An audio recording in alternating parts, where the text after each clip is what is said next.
Good evening, good afternoon, good morning. Welcome to this week's Unconventional Wisdom on Grief and Loss. This is session 16.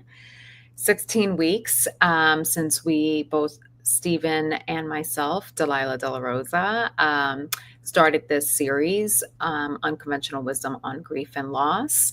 My name is Delilah De La Rosa. I am the founder of Depth Worldwide. That is producing this series. I'm holding this series, Unconventional Wisdom on Grief and Loss. To my side here is Steven Morrison. He's the creator of Spiritual Workout. The basis, the foundation, the fundamentals from which we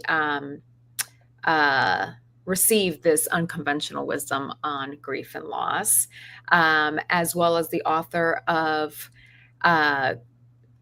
an extra year, Grief and Loss in the New Age. Thank you, Stephen. Now that I have switched coasts, I cannot find my copy, but Stephen has his ready at the ready. So Just in case. thank you so much for that. And I apologize for not being able to get that. Find it. I feel like I swore I put it in where I put in my books, that I take with me, my little office stuff that I take with me. But I've been emptied those out and I don't find it. But, as I will get into, there's a bit of rubble in my house right now. So it's like, okay. And by rubble, I mean mess. Not like, collapse or anything like that. I understand. Yes. So welcome, Stephen. Thank you for being here once again, lending your time and energy to this interesting project. So thank you. And also am welcoming any and all non-physical entities, particularly my mother, from which this whole thing started. She was diagnosed with stage 4 pancreatic cancer back in August of 2024, last year. And 2.5 months later, in November, she ended up passing away. So this series was pretty much the result of that experience for me. This is like what came of it. I was inspired to do this as a result of my mom's transition, and thankfully Stephen was on board. So thank you, Stephen. But yes, my mom, if you are attuned to this right now, welcome. Nice to have you. And Duder, who is the loving partner of Stephen's that was featured, one of the main protagonists of An Extra Year, Grief and Loss in a New Age. And that is Stephen's partner. And it was 2005, 2006. I always get that. Yes, the very end of 2005. 2005. Okay. So the book that we're referring to is really just my process from the first year after he died, and it features a lot of communication that we had. Yes, exactly. And it was something that I had read. I read back when Stephen had published it. I believe it was already 2008. Yes. And I had read it then, thought it was really interesting, very much aligned with what you had to say back then. And now with this, before this happened with my mom, I had already been wanting that connection, more of a connection, two-way communication with the divine. I was already intrigued by people who have that type of connection, and that type of communication Hmm. in various ways. But I've always been in awe and admired it and kind of wished I had a little bit more of that. And so when this happened with my mom, I was even more clear on that desire, had even more of a desire to do so, um, and was able to write the book another, second time prior to our doing this Hmm. and the series. And I was able to relate to the book, obviously, in a very different way. I would think so. Yeah, absolutely. Like I was, I mean, ever since then, reading it the first time, we've been doing the spiritual workout online. I've been practicing spiritual workout for a long time. So it just, and then now with applying it with a couple of people who have passed since, the last 5 years, I would say they were coming in chunks, and Hmm. so I was definitely putting it to use and have like a deeper and different understanding of an extra year. So with that said, Duder, mom, any and all non-physical entities and physical ones, anyone who's here, welcome. All right. I'd like to take this session. I think that, well, I wouldn't be surprised, let's say, if you suggest tapping for what I'm experiencing, what I'm feeling. Okay. So last week I had gone into a bit of detail with regard to the first visit I had going back to my mom's former apartment slash Yes. dad's current apartment. Just a mini little recap. My mother and father had been separated for over 20 years, but were never officially divorced, but they definitely lived as if they were officially divorced, Yeah. still maintained a cordial relationship. Even in my mom's last days, that was the case. There was still some energetic, unfinished business, but that's between, like in terms of my mom and the dynamic, my dad perhaps too, okay. But they never actually got officially divorced. So the uh, Classic Six apartment that my mother was renting for over 30 years was his name was still on that lease. But he always made it known that that apartment and anything that my mom had that he was technically entitled to is ours, myself and my brothers. So, that was never a question, no fights, it was never unclear. It was very clear what's going on.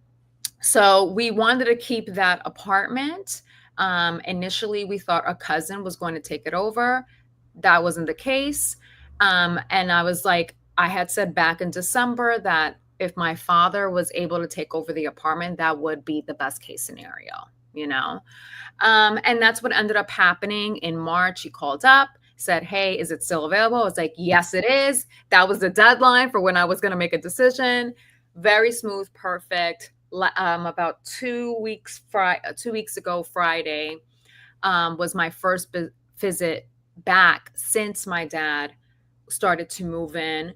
Hmm. Also, just part of the mini recap, my dad has had a girlfriend that he's been with, has a child with. I have a half sister, like for 20 years or something, um, well after my parents were separated. Just everybody knows that as well. So that was also the case as my father and my father's girlfriend who were moving in. They started last month in April, so they were in the process of moving in. I wasn't really sure where they were in that process, but I found out about 2 weeks ago. And while I had voiced here that I had a little bit of concern, in going in for the first time, it ended up being probably one of the smoothest things. I was really happy and glad and proud of how I was experiencing that change. It felt Mm-hmm. like a change and not an erasure. And so that experience was very promising in terms, at least this is the way I felt, Mm-hmm. very promising, and being able to complete that task of doing what I needed to do to in that transition, Mm-hmm. because I have to clear out some things, even though I don't have to now do it like under the gun, in having to clean out the apartment for the landlord to take over and rent it out to somebody new. Um, Still, I don't want my mom's clothes to still be in the closet, right? So there was I kind of was able to get an idea, this first visit, of how I was going to approach the project, it feeling much more manageable, Mm-hmm. just not feeling resistance in this particular part of the experience.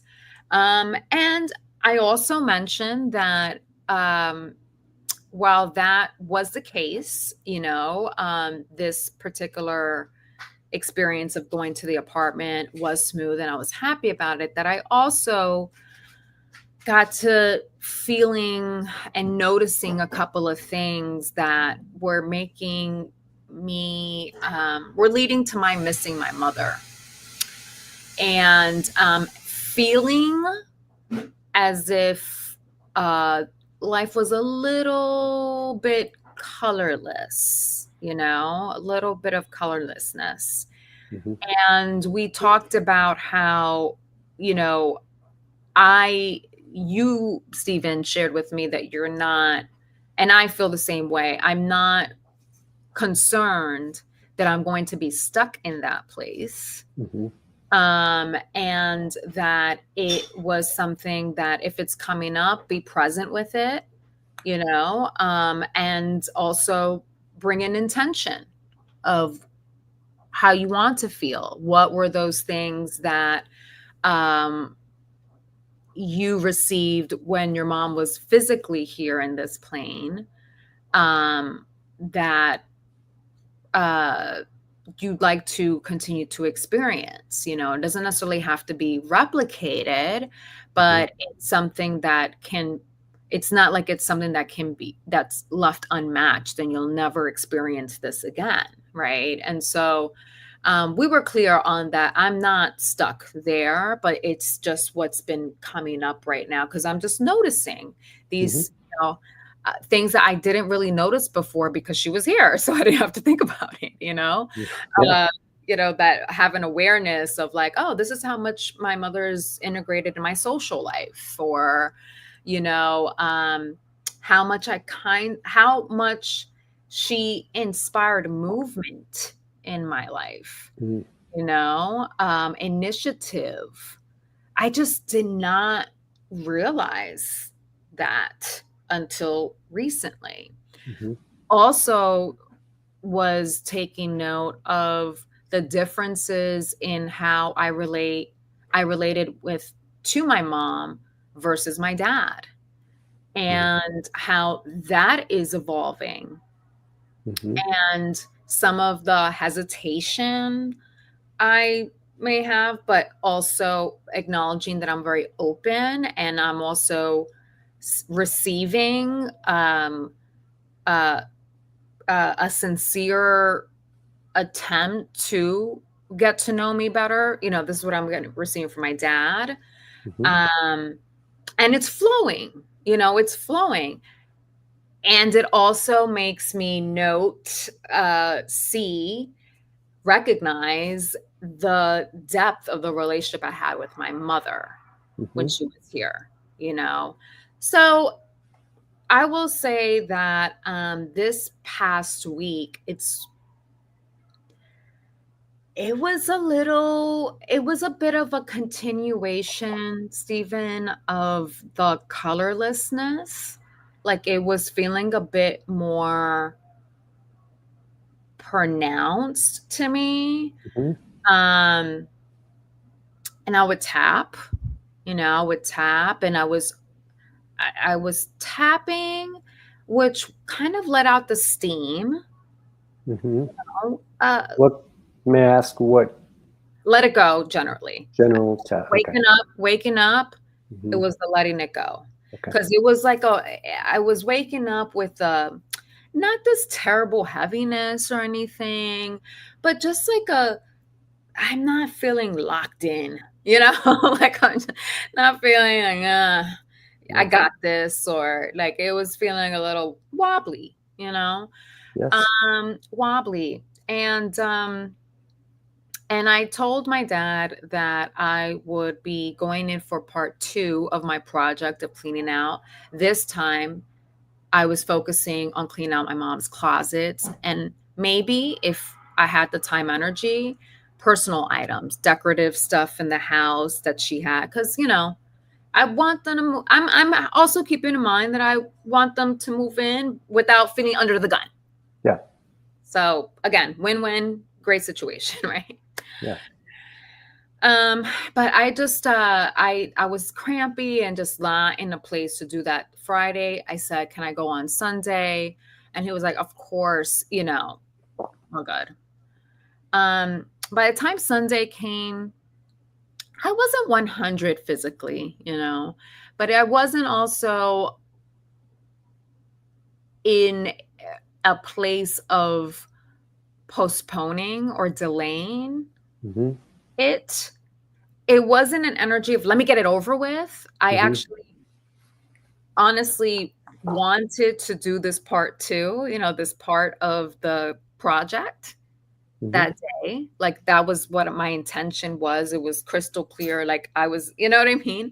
Yeah. And yet my body was not 100% aligned. But I made the decision to go with the desire that I Mm-hmm. had, the Mm-hmm. intention, even though the body wasn't completely. Meaning what exactly? I really wanted to do this, like go and do. Again, it wasn't a get it over with type of feeling. It was just that I had my sights set on doing this.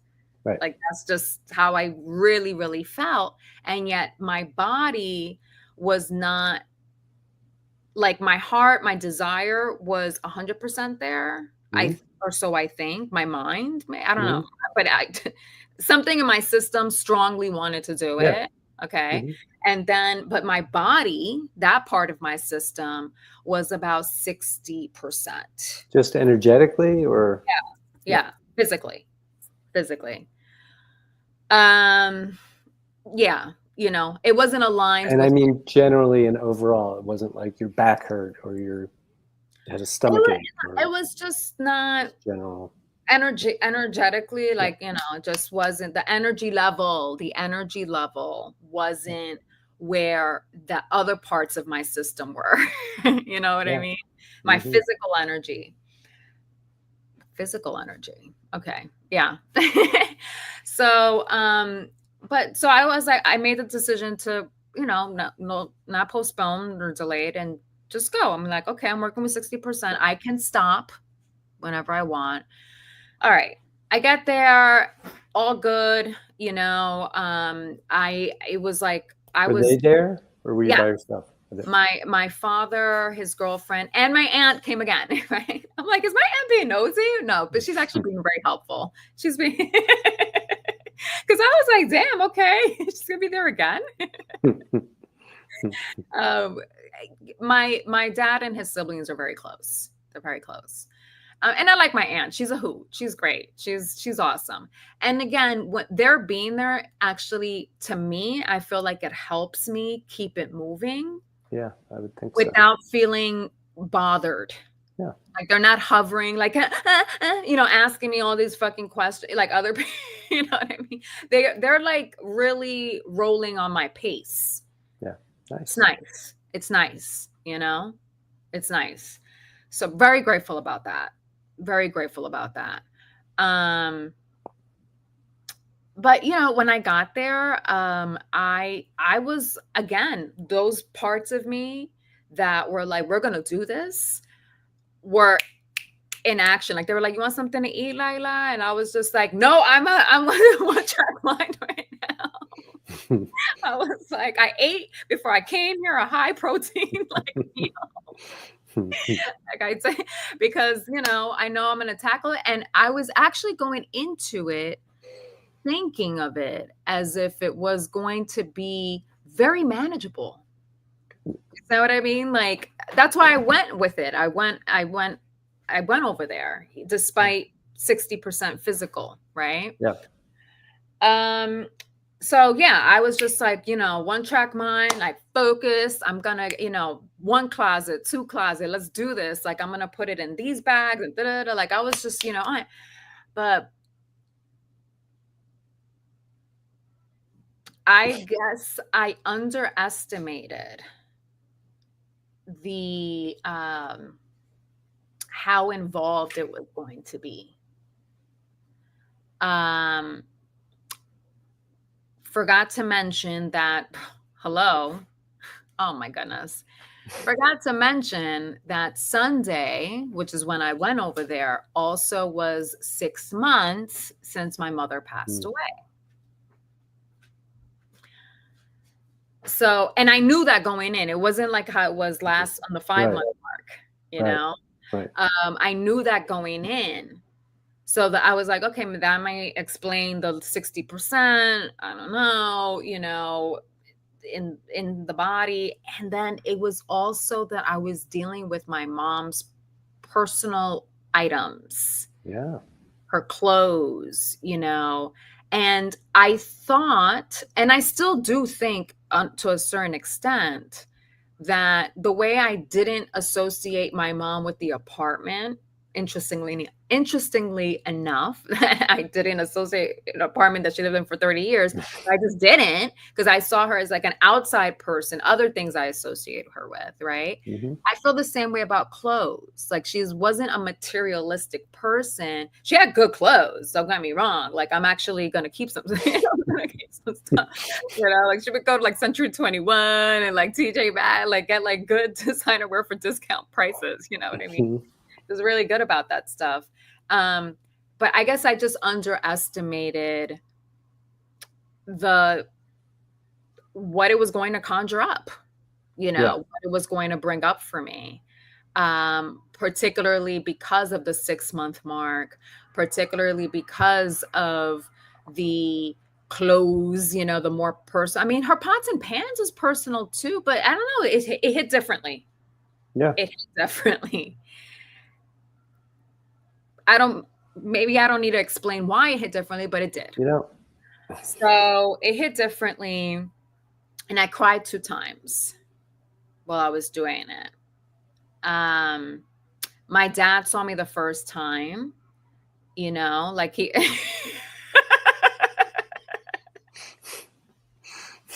I'm laughing because I'm thinking about his face.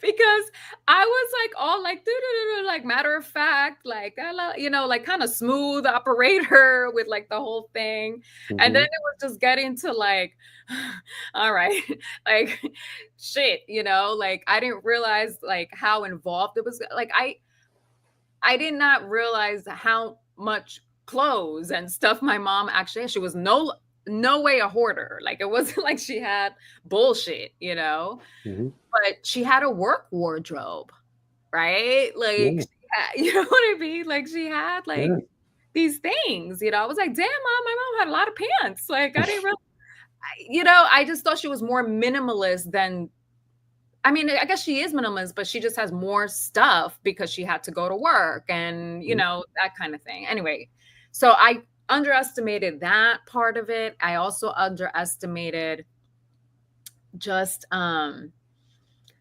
decision making that goes into it. Like, what am I thinking about keeping, donating? What do I need to talk? That part of it that I was like, whoa, okay, shit. And then my dad, again, in a really nice pace, and and his girlfriend very nicely, gently showing me, bringing the stuff from the other closet, like as I was tackling them, like helping Intimacy. me, right?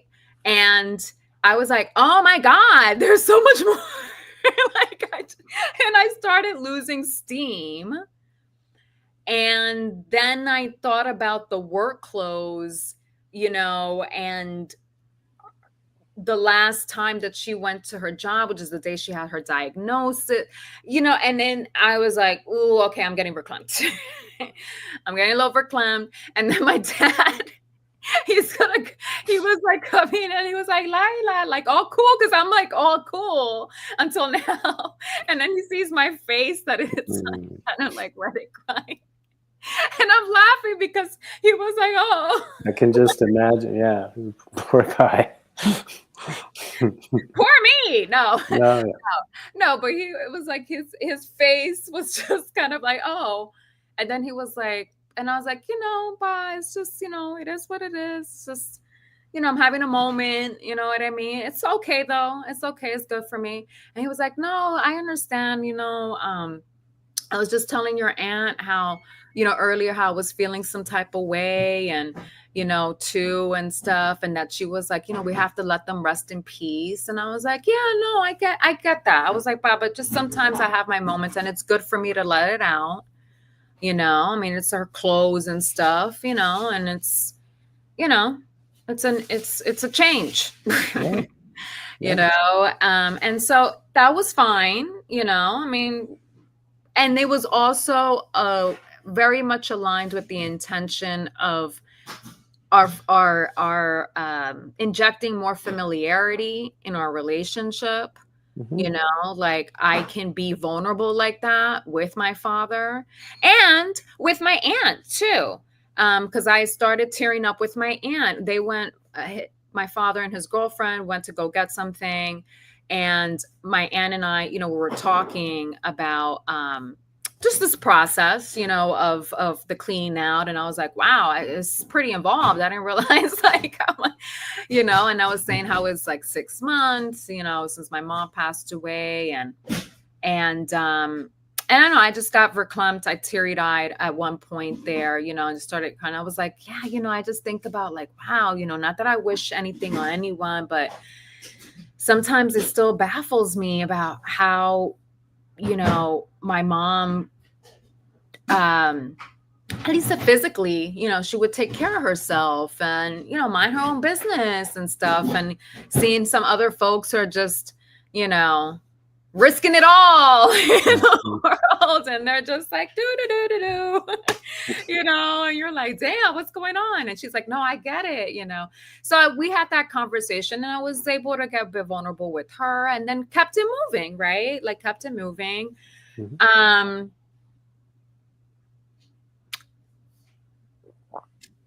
And it just felt like,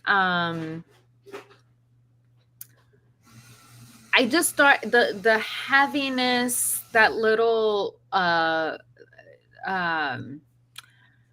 thoughts of colorlessness, started lingering and coming up a little bit more. That day or after? After, like that day and after, Roughly how long were you there on Sunday? A couple of hours. I mean, I think I got there around 4 and left around 8 something. Okay. So it was, what I ate and stuff, like I would say a good hour there that we were just, parlaying, you know what I mean? But in terms of like, it felt like about, 3.5, 4 hours of like doing that stuff. And so it was a bit much, and I think I just sometimes underestimate the energy that something may take or from me, or overestimate my battery sometimes, or maybe not overestimating, but wanting my battery to be more charged up.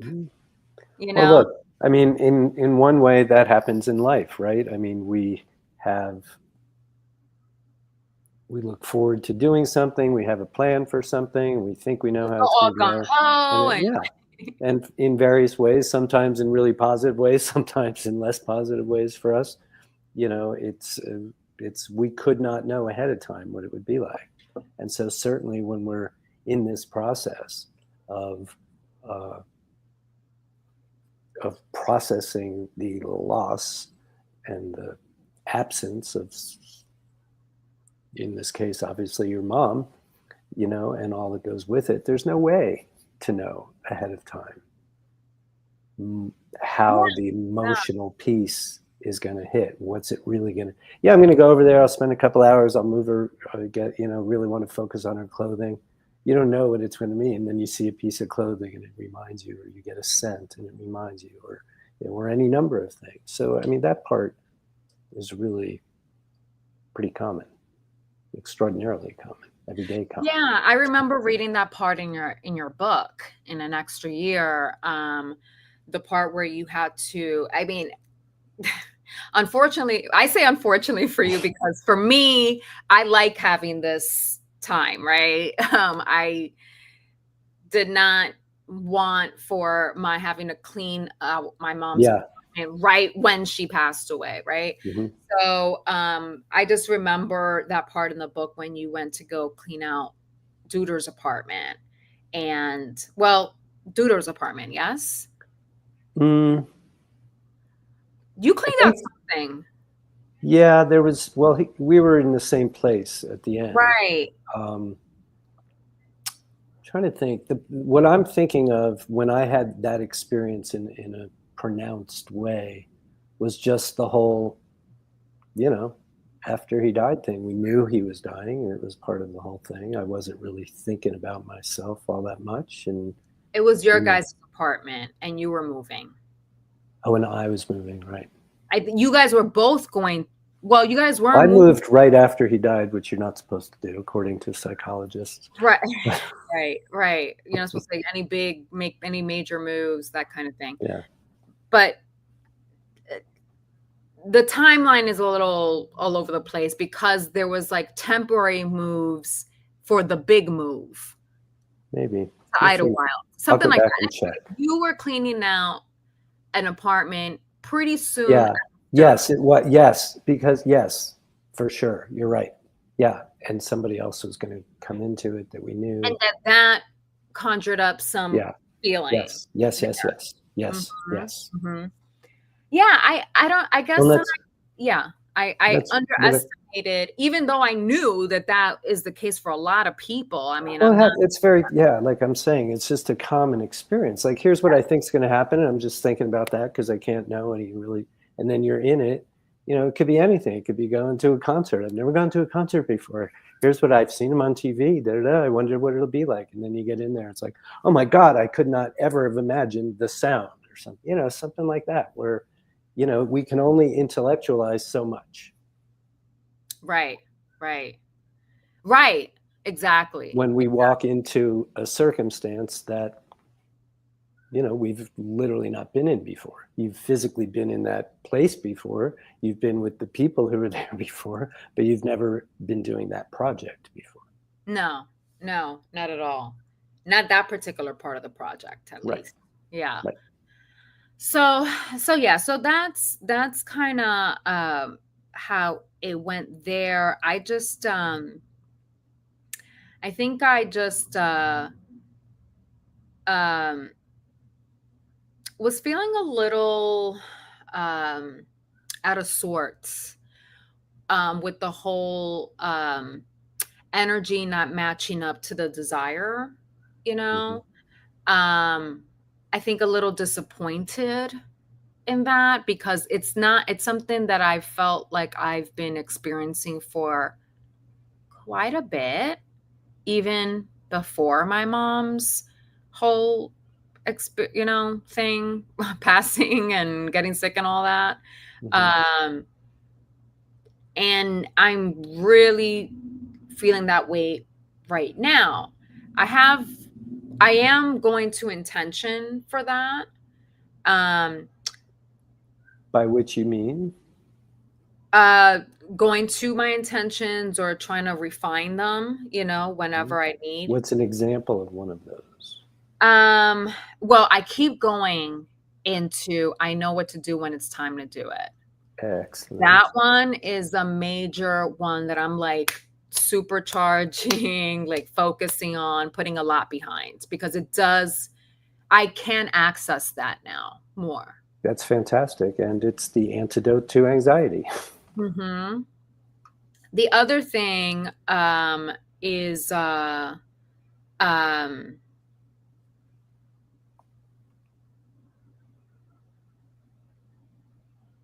um, well, that is the major You one. said you were tapping, you were going into intention.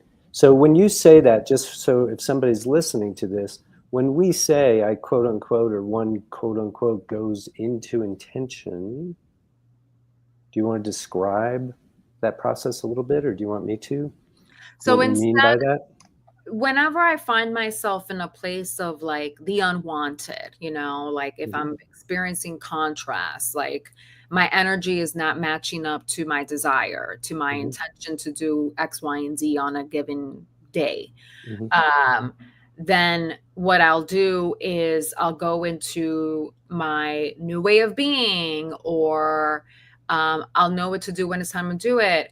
Trusting myself, I can trust myself, mhm. um, the or vitality, I have the energy that I need at any given moment, Yeah, right? It's yeah. like, kind of still along the same lines of I know what to do when it's time to Well, do it. absolutely. It's changing the channel, and it's exactly what Delilah Like, said. give me that information of what I don't want and to go into what I do want or match Exactly. up with something that already exists, Right. And in order to do that, we have to have our intentions I shiny and clear and what? ready, at the At ready. the ready. Exactly. Then you can change the channel. So Delilah has an intention, a belief that she'll know what to do when it's time to do it. That's something that we talk about in spiritual workout all the time. It really is just a belief. It could also be an intention in itself.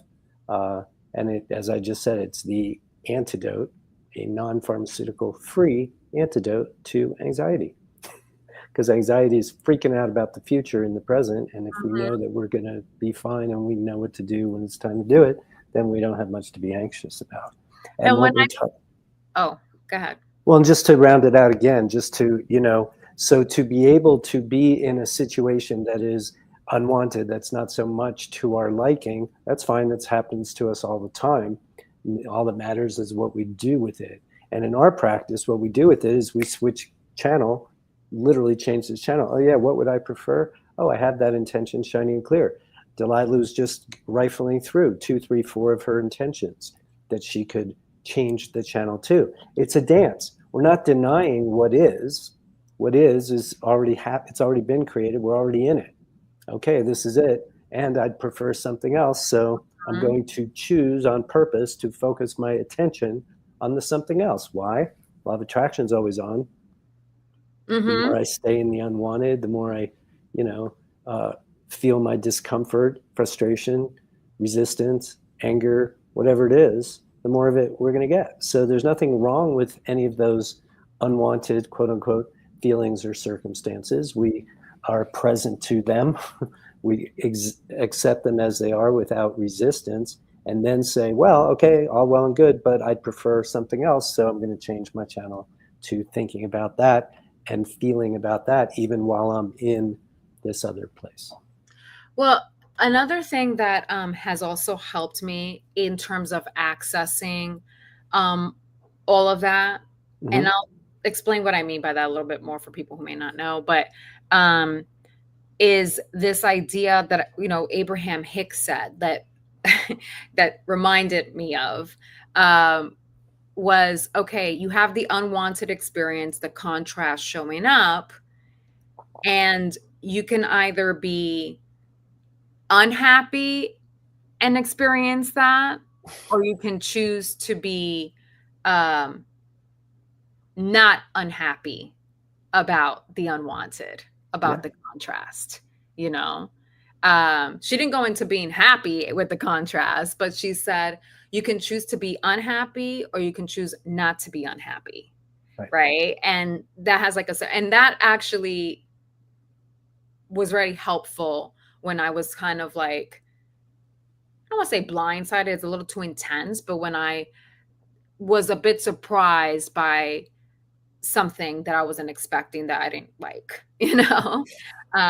So this energy not matching up, I had the choice of being unhappy with that or not being unhappy, and I chose the not being unhappy. Like, okay, I'm recognizing that I'm at 60% body wise physically, yet everything else in me is like really wanting to do this. So I'm going to go with that. So choice is bound. We are Mhm. always choosing what to believe, what to do, what to anything. This is a Mhm. concept because it's about the fact that we're always making choices all day, every day. All And the yet time. we live in a culture that's where I have no choice is a sentence that people utter all the time. This is a spiritual workout concept to simply be conscious of the choices we're making and then make more and more and more and more and more and more choices and decisions that align with what we actually want instead of acting like we never have a choice. So there's Yes. that. So there is, that's been really helpful. I also will say that when I say the whole accessing that intention, being able to connect to it, being able to go even so far as to embody that Mm-hmm. is was for quite a bit of time there not something I could access. And what I mean by that is that there was a lot of resistance there. And Yes. so when I'm feeling that, I'll go into tapping. And so what I wanted to tell you was that colorlessness, and it was feeling like I wasn't able to access the new way of being. Mm-hmm. Like with the visualization, going to the intention, Mm-hmm. um, there was resistance there again. Mm-hmm. And so I was doing some tapping. I was doing some, for the most part, I will say I was doing a lot of the letting go, general letting go. But then I also did some more specific stuff. But I guess it's been feeling like either I need to keep doing more per session, like just keep going and not cut it because of something or other, right? That I'm like, okay, it's been some time and I got to do some other stuff, right? Um, How long or, do you typically go at a time? oh, I can go sometimes like 30 minutes, and that's when it starts being like, shit, I'm kind of like needing to get some stuff done, like other things done, and Yeah.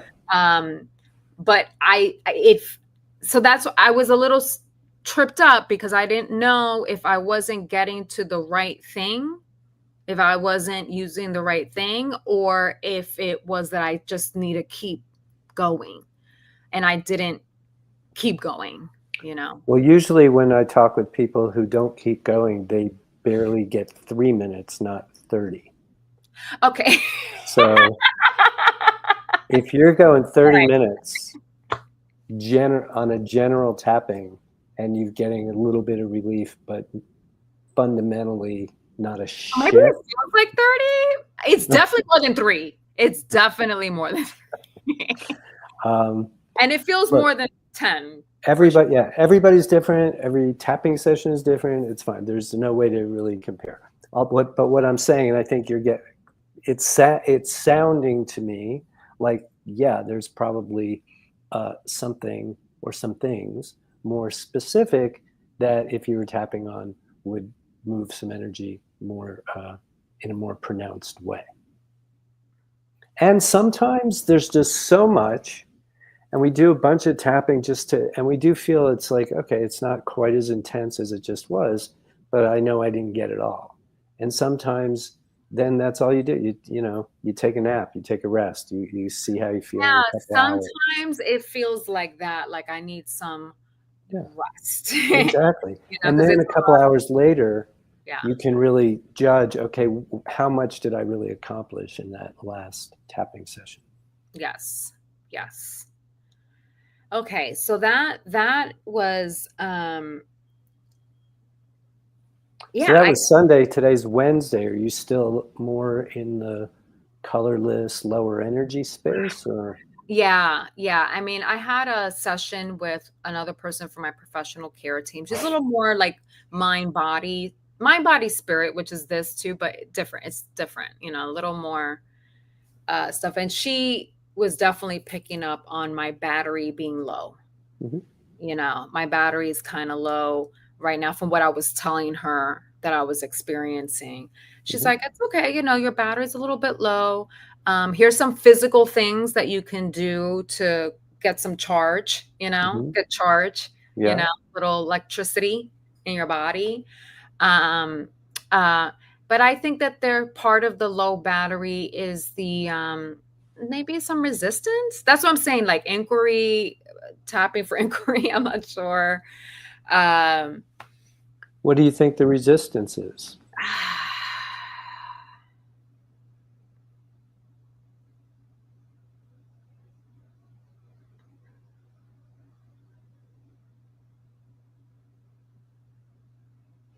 hmm.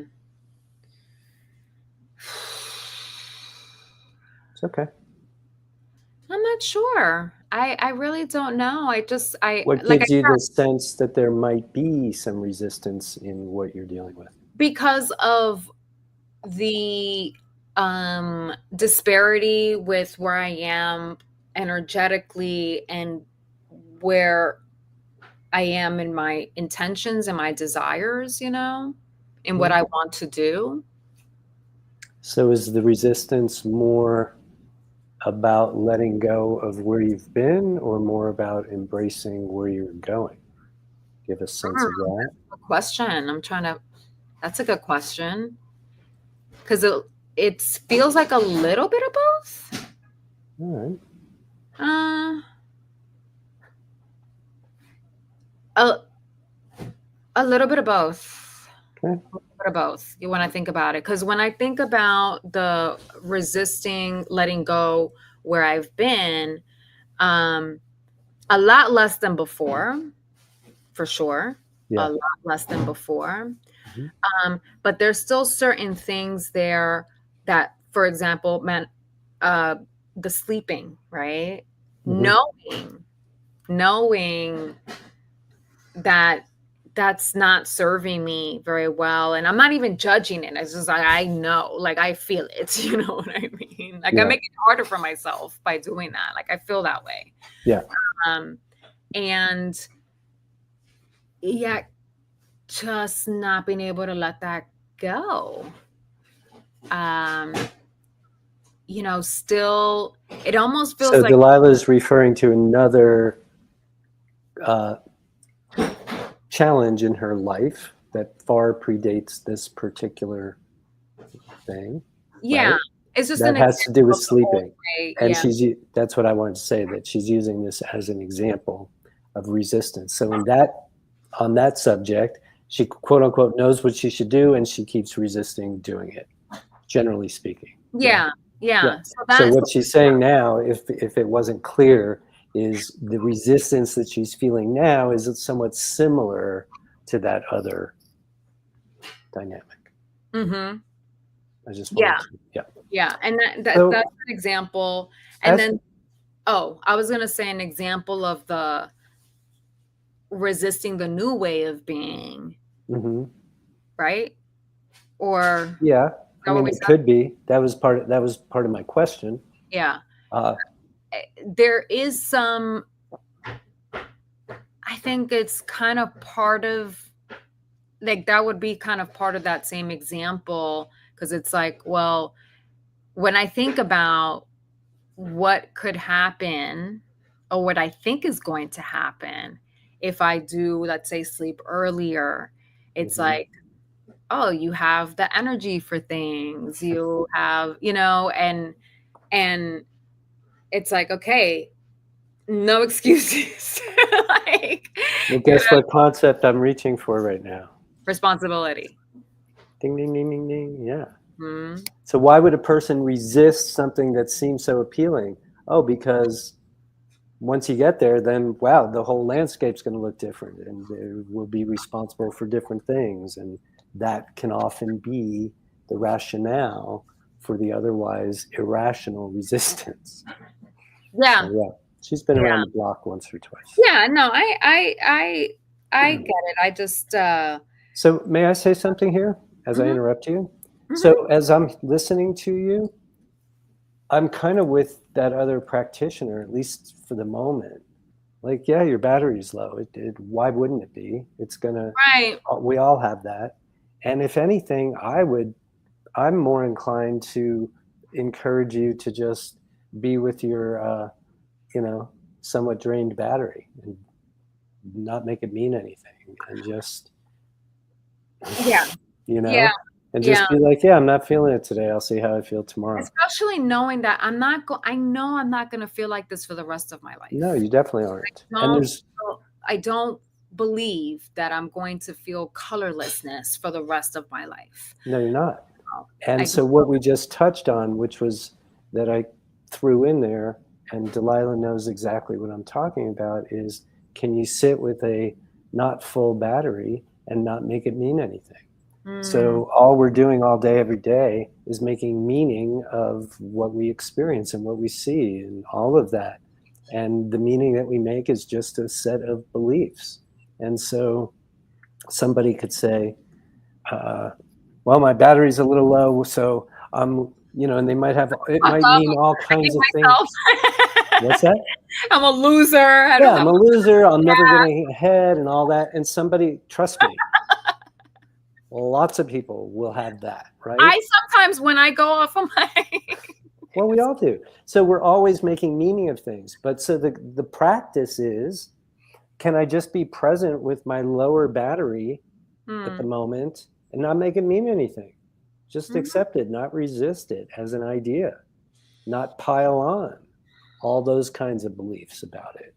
Because that in and of itself is practice. And I promise you, the quieter you are, the more the more Yes.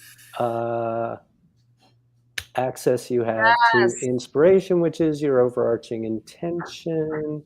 And Yes. it could very well be, there are no accidents. Everything means what we make it mean. This could mean a potential meaning for you of yeah, I'm feeling a little colorless. I'm feeling a little, less energy than I kind of might otherwise expect to have. Maybe there's something to that. Maybe I'm being given an opportunity Mhm. to be a little quieter, Yep. to rest a little more, Just what to I'm about be to say. more available to inspiration, which again is my overarching intention. So it's Yes. so Yeah. my job, I'll throw out an idea like that. It resonates or it doesn't resonate. And this one No, seems to be, it really does because I guess it's like, take a chill pill.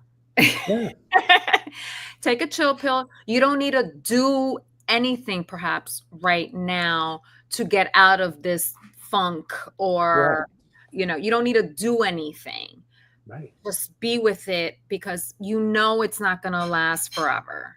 If Yes. anything, it's coming up right now so that you can chill out and get the inspiration because I have been. And gratitude for the room, time, and space to do Yes. it. Do you know Yes. how many people I work with who are like, hey, I work 60 hours a week and and I got 7 kids and I got to, like, I Yeah. don't have time for this. I'm like, I can't argue with that. I know. But I promise that person is going to have unprocessed grief 10 years from now. Yeah, and that's just the way it goes if you don't do it. And I don't know, you got to find a way to do it if you want to do that. And okay, I get that, and I'm grateful every day. I say that to myself every single time. Like, thank God, thank goodness that You this is might remember in that piece I wrote several years ago about, I think it was called "There's No Such Thing as Death," right? And I tell a story in there of a very good friend whose husband died, my age. Husband died of cancer a few years ago. And, we love each other. We've been friends for 30, 40 years. But she's not a spiritual workouter at all. right. And at one point, very early on, within a month or two of when he died, we were sharing some time and it was lovely. And at one point, she just, I don't remember exactly, but she's like, well, I'm not going to just sit around the house all day and process. Who the hell does that? And I'm like, A whole slew of people. That's what this is about. It's like, do what you will.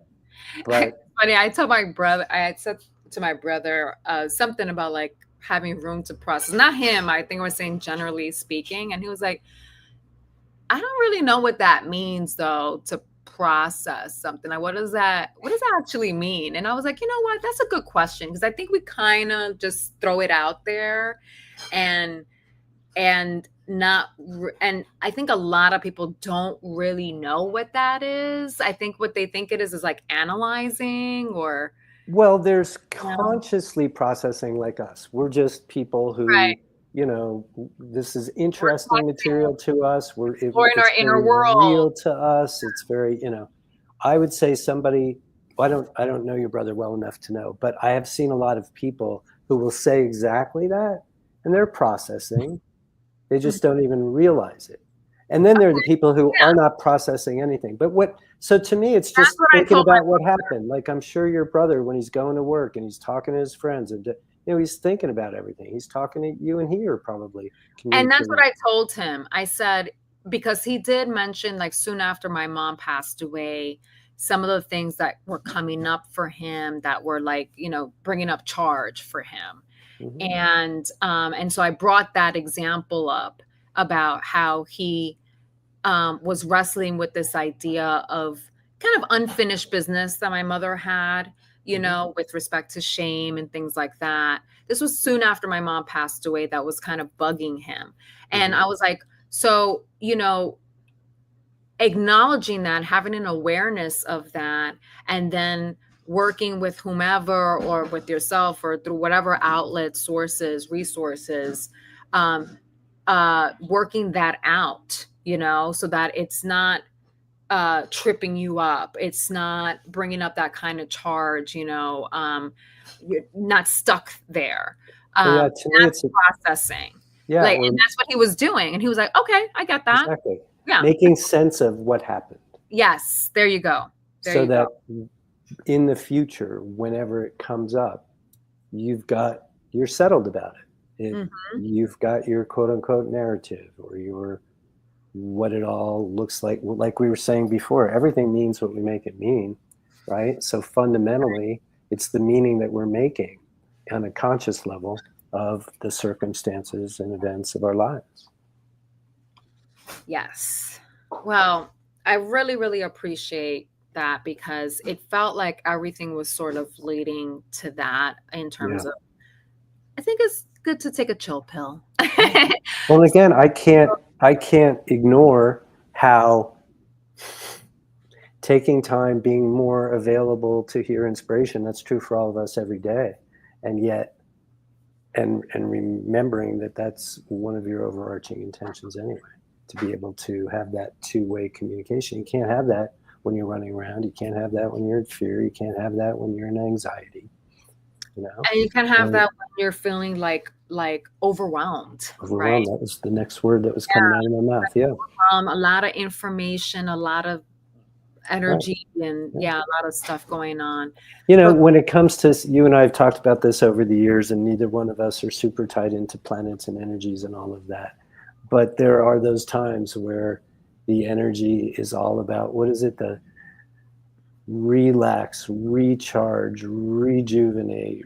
In other words, to everything there is a season and a time for every purpose under heaven. So there have to be times to rest, to Yeah. relax, to Rejuvenate, restore. recharge and rejuvenate and be unrushed.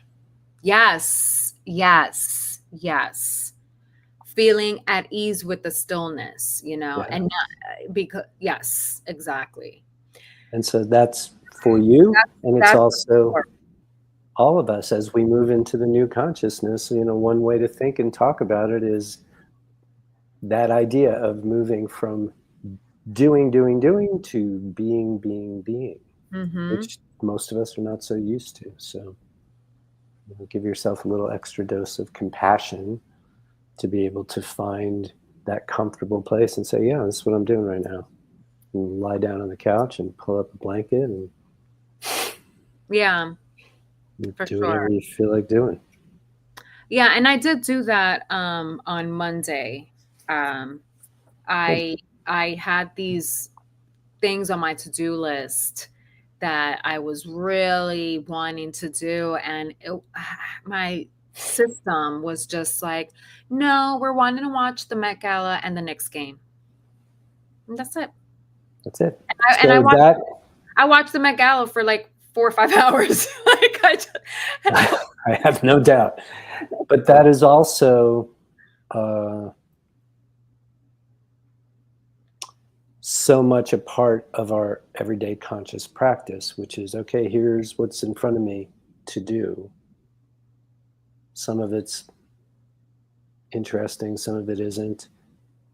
Best practice for us is to always choose the thing that's just a little more interesting, a little yeah, more compelling, a little more exciting, a and little more aligned. That's it. trusting that. That's I it. know. And So that's what I'm cultivating. I'm good. cultivating more trust in that, more Good. trust in And this myself. is why I don't want to send you off on some big tapping project. There's Yeah, nothing no, to fix. I'm happy with that. It feels like that, you know. No, there's the So I answer. I really appreciate your affirming that. Um, Excellent.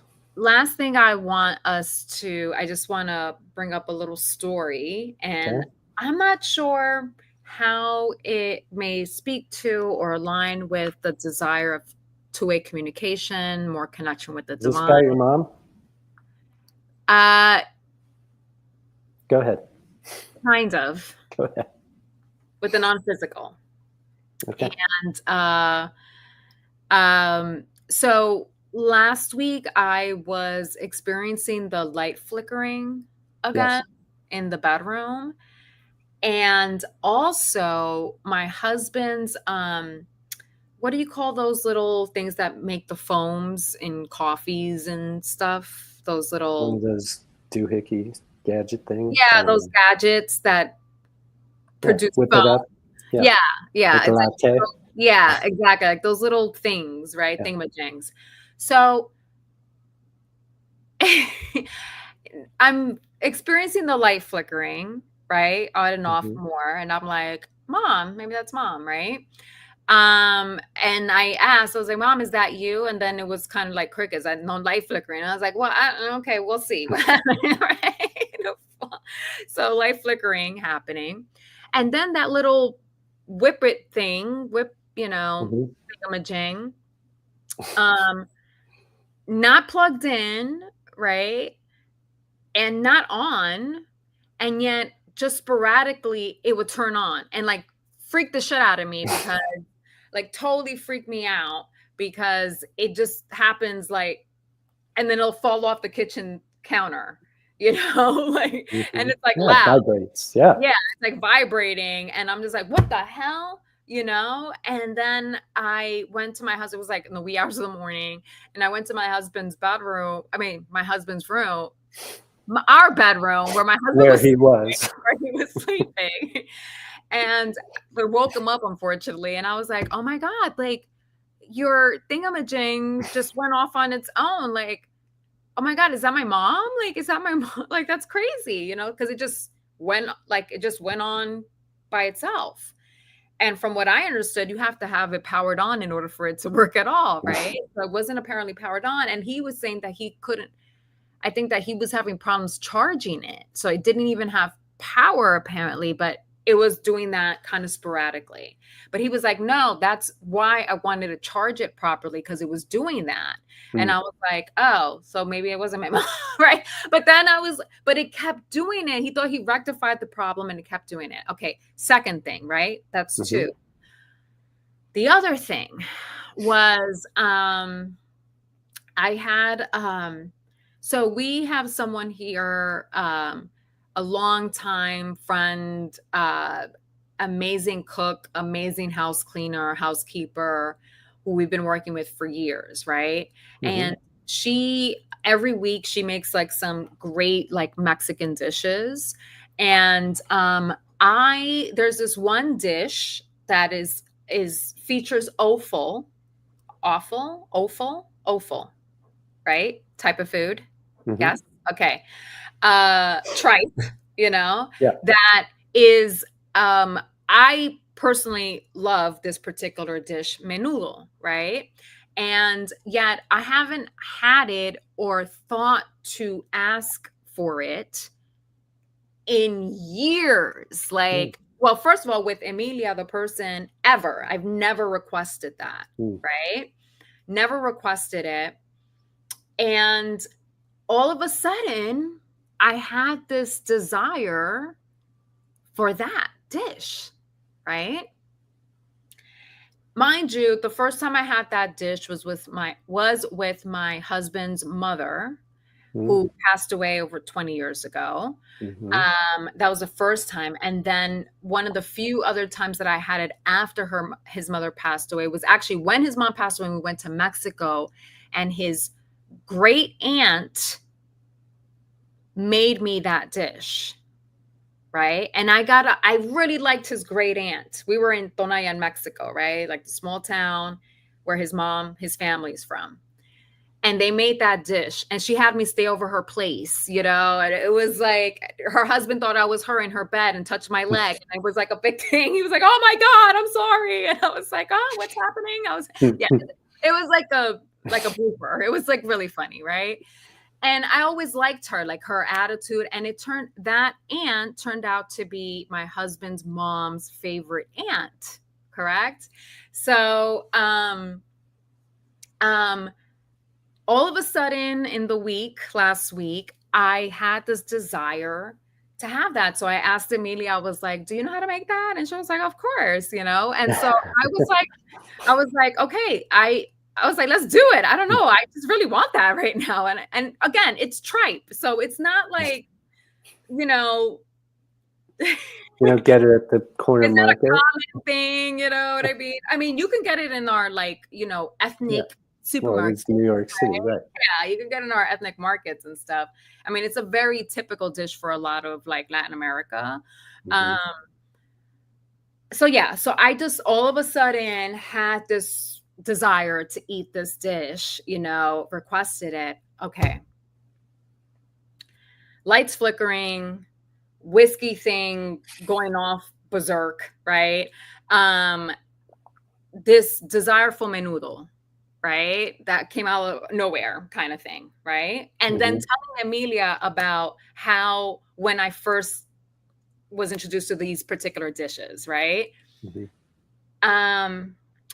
So my husband tells me that aunt who was still living, she was like 97 years old, she passed away.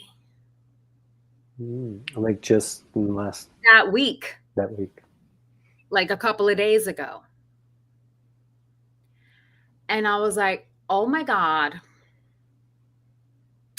I think that was her. So not exactly my mom, maybe with my mom, right? You know what I mean? That's what I think. Maybe with my mom. But I just thought I was like, that's definitely your aunt, that aunt, because of the menudo request. Well, and yeah. And so this is also, you just compared to a couple months ago, you just being more and more open, more and more of the time for whatever, and them finding whatever ways they can to, but the moment you started, I just have to say, the moment you started to tell the story, I felt your mom very, very, like she knew Okay. what you were going to say. Yeah, yeah. Before, I think that and they're, while you were telling it, yeah, I think they're hanging out. I yeah, think that they're hanging out, you know. having fun and knocking that thing off your counter. Yeah. And check this out, the parallels. So my mother's aunt, her favorite aunt is having a get together for her 75th birthday Is that the one in Connecticut in or New something? Jersey, In in New Jersey. Tia Chabela, right? And it's happening this Saturday, you know. And while there are a little bit of, nerves as to how it's going to feel, it's the day before Mother's Day. And, that's another thing too. But I'm not feeling, all weird about that too much as I am a little bit more with the going to see my mom's favorite aunt, the aunt that I love, Yeah. um, to celebrate her. Um, a little bit of nerves, but I really want to go more so than anything. You know what I mean? Yeah. Um, but it definitely brings up that like I would have normally have gone with my mom, but that's okay. But I just thought it was interesting how my husband's mom's favorite aunt passed away, is knocking on our door here, okay? And how I'm going to see my mom's favorite aunt on Saturday, right? Well, Like, and honestly, forgetting anything about me or what anybody else would say, what I'm really noticing here is your intuition. yeah, yeah, yeah, And yeah. that's the muscle that you are growing and developing. That's what taking a little break will help you grow and Yeah, like develop this, so even as more. opposed to feeling like Yeah. there's a disparity or I'm not able to access it now. It's like, duh, just calm down. Yeah. Calm down. Exactly. Chill out. Chill out. You don't need to I'm do quoting anything. you on that. You don't need to do anything. Relax. Relax. you know.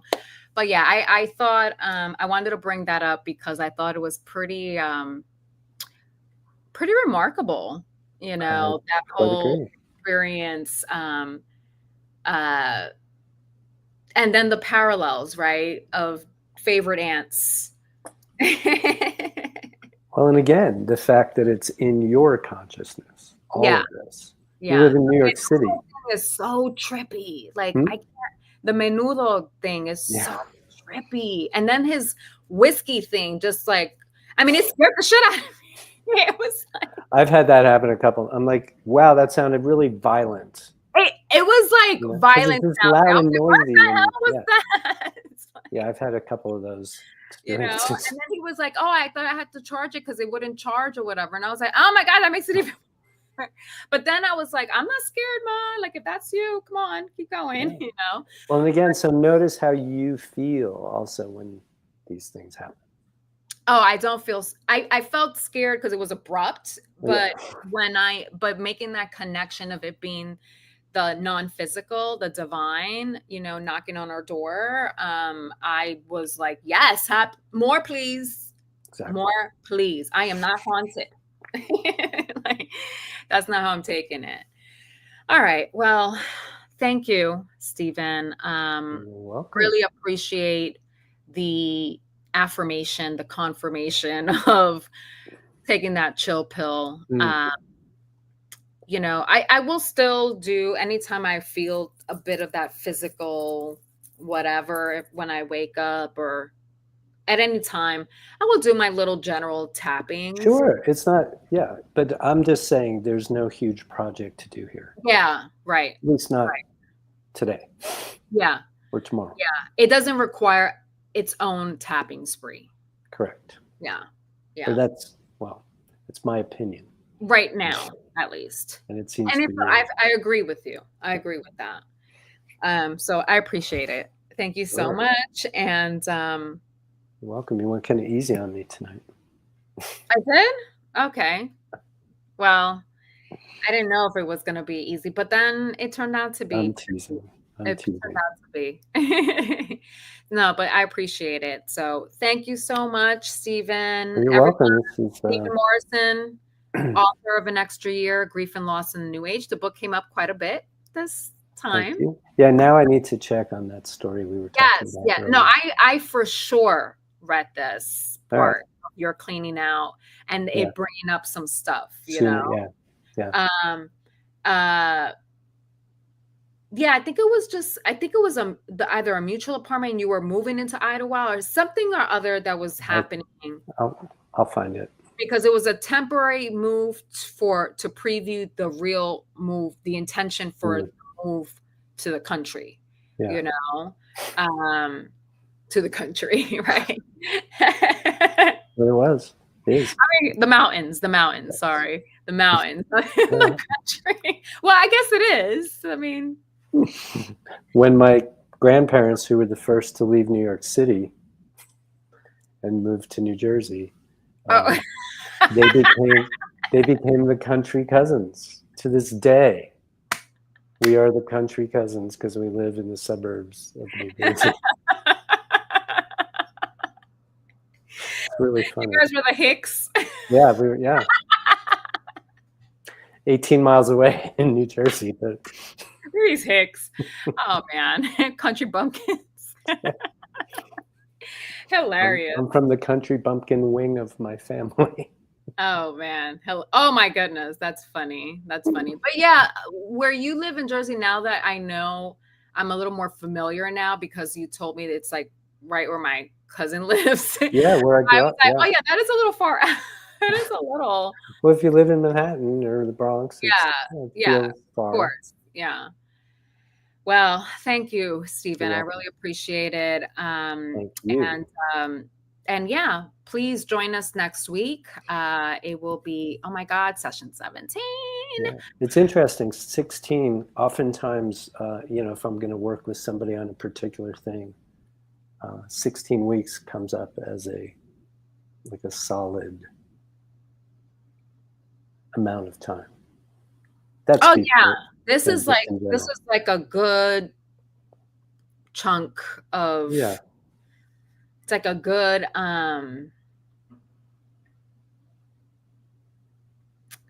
section of the book. I don't want to say chapter. Oh, I see what you mean. Yeah. A good part. Yeah. Part one. The book. Yeah. Part one. And maybe epilogue or part two. I'm not sure just yet. We'll see. Yeah, we'll see. We'll see because it's this month is interesting. I'm doing the international sign for nonlinear process. Yeah, for sure. All right. Well, I will see you next week. And I appreciate your coming along the ride with me here. Thanks for asking. It's, we need to be better at processing loss. So you're helping to do that in a big way. So thank you. Yeah, no, I'm about it. I feel the difference that it's making for me. Good. Not just with respect to this particular experience, but my whole life, it's major. So thank you. You're welcome. Next week, same time, same place, YouTube live stream, 6 p.m. Pacific, 9 p.m. Eastern. We'll see you guys there. Thanks, everyone. Good night. Good night.